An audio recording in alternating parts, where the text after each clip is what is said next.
Local residents say they're uncomfortable about a homeless camp in Ringgold. About 2 hours ago, the Ringgold City Council made an emergency motion to start addressing the issue. James Torres is live in Ringgold. James, explain why these residents say they feel uncomfortable.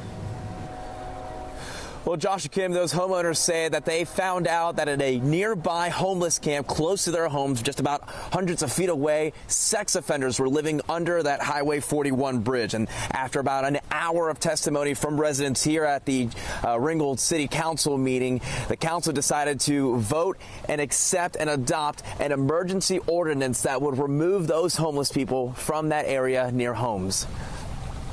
On Old Country Road in Ringgold, Holly Scott lives with her family. I have 3 children, 7, 9, and 11. Down the road from Scott is this homeless camp under the Highway 41 bridge. There are multiple safety concerns behind allowing someone to set up permanent camp. Residents brought those concerns to tonight's Ringgold City Council meeting. Mayor Nick Millwood and the council heard worries about waste disposal and having open fires near a gas line. But the one concern garnering most of tonight's attention, the idea that people who live under here are registered sex offenders. Our own yard. Will you not go in our yard? Because I don't want my grandchildren out there. Residents walked up one by one, showing their support for the ordinance. It would prohibit people from setting up permanent camps anywhere within city limits. One woman in the meeting tonight told the council to be careful with the ordinance, urging not all homeless people are as dangerous as sex offenders. That was echoed by Councilwoman Sarah Clark. And I don't like to lump every homeless person into this one category. When we came out to the camp, we found one person who didn't want to go on camera. He says he isn't a sex offender, but did live with 3 people who were and who are now gone.